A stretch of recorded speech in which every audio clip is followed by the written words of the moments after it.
Now, the budget confirms that the federal government's expected to get only $200 million from the mining tax this financial year. That's down from the initial projection of about $2 billion. Making changes to the mining tax has been an ongoing campaign for the Greens, and I'm joined now by the Greens leader, Christine Milne. Christine Milne, welcome to ABC News 24. Thank you, Linda. What do you think of the budget?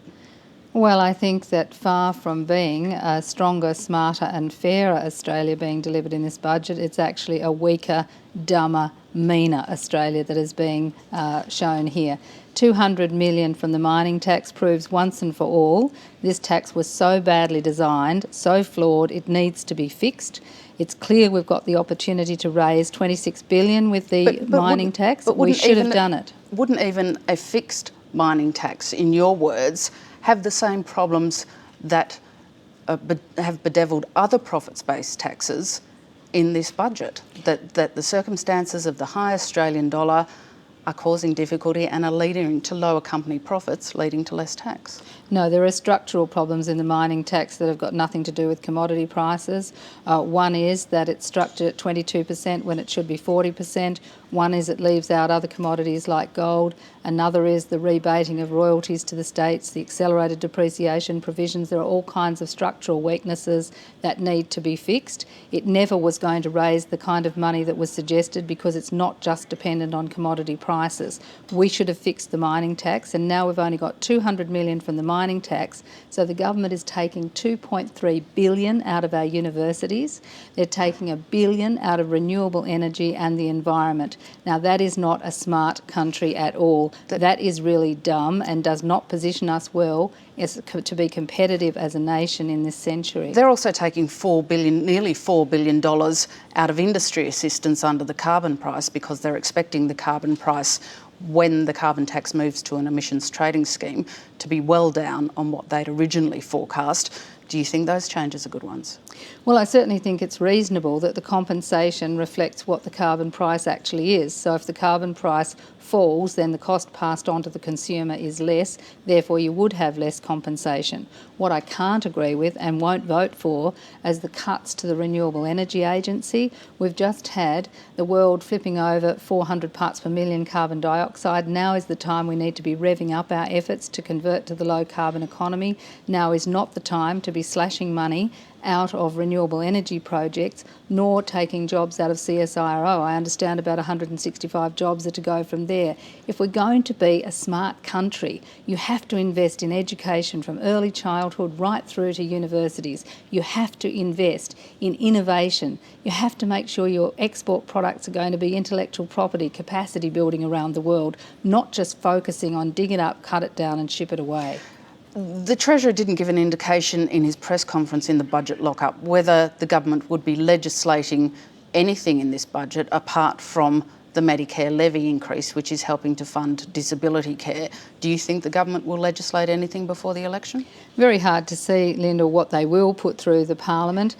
Clearly the Greens have said and have been begging them to bring on the Gonski reforms, to bring on the National Disability Insurance, and will certainly be pushing to get those through before the election. We've said we'll vote against the university cuts if they bring those through. But really, I think what we've seen is more about a big election platform and putting in the forward estimates something that they expect the Liberals to either adhere to or remove. I think very little is actually going to go through the Parliament. Would you like to see the budget at some stage in surplus?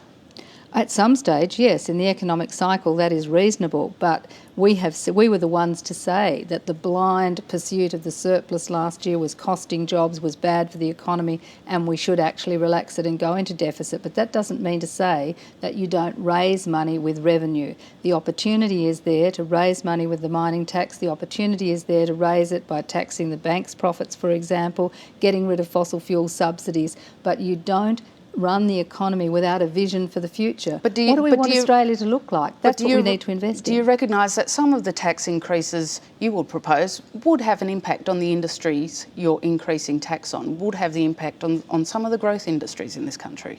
Well, I don't see coal seam gas industries supported by fossil fuel subsidies. A, subsidies are inefficient.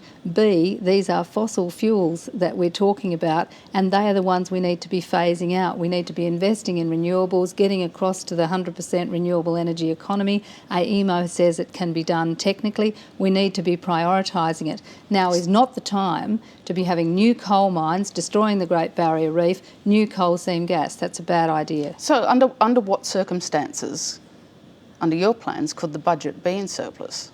Well, the budget could be in surplus by actually investing in the excitement that comes from investing in the knowledge, information sector economy. We've seen no money in this budget to drive small business. We've seen cuts to research and development. But they're all spending measures. You're still talking about government spending. Yes, and I'm talking about it to build momentum in the economy. That's what you do. You build the infrastructure projects that are going to drive the future. I mean, we support the metro rail, for example. I think that's a good investment in the future.